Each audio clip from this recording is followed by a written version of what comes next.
Hi everybody. Are you ready to get started with our reading? It is now Thursday and we're going to start off with our reading text. This is the small reading text in Wonders. So make sure you have that available. I'll wait for you to open that up and turn to page 16. All right. Now that you've got your textbook out, turn to page 16 where we have the beginning of Unit 1, Week 1.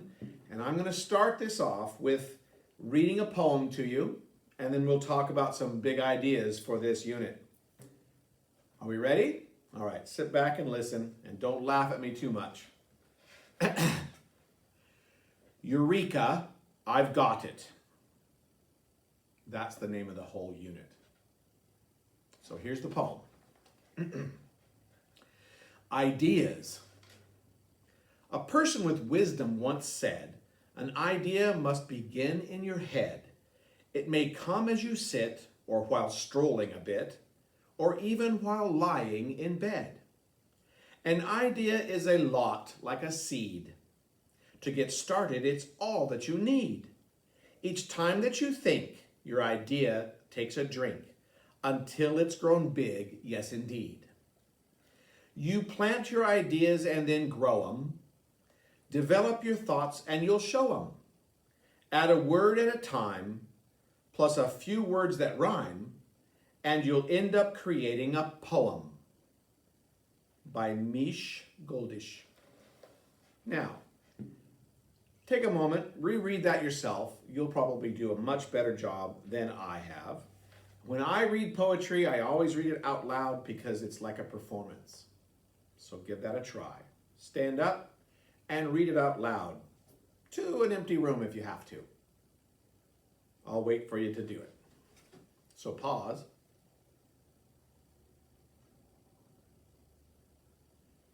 Done? I know, it's kind of weird to just read out loud to no one, but that's what I'm doing here with a video camera in front of me, so you're just fine. Join the club. Now let's take another look at the textbook on page 17. Here we have something called the big idea. And the question here is, where can an idea begin? I want you to think about that. Where can an idea begin? When you create your Google response to this assignment, that would be the number one question I need you to answer. Just write a statement. Where can an idea begin? Now, after that, we're going to turn the page and you'll see the beginning of our first week. And every time we start a new week, we're going to have something called an essential question. Now, I know it's Thursday and it's not really the starting of the week, but this happens throughout the whole year. We're always in weird days that don't match the week. But this is where we're starting. So I'm going to read the essential question out loud. I want you to think about it as you read along. How do we get the things we need? We need food, we need air, we need water, we need clothes, we need companionship, we need love and belonging. How do we get these things that we need? Now I want you to read page 19. There's several discussion questions there. I want you to think about those. And when you get to the bottom of page 19, there's a talk about it. Well, I realize we're not in class and we can't really talk back and forth. If you have questions, you can always call me or Zoom me during my office hours. But look at the tasks. It does have some things that I want you to do. And I want you to add these to the Google responses that you have for today as well. So under talk about it, at the bottom of page 19, it says, write words that you learned about meeting a need. Now let's go again. Throughout the reading and the poem that I've read and the little bits that you have here and the pictures, write down a list of words that you've learned or thought of that have to do with meeting a need. When you have your list done, then answer this.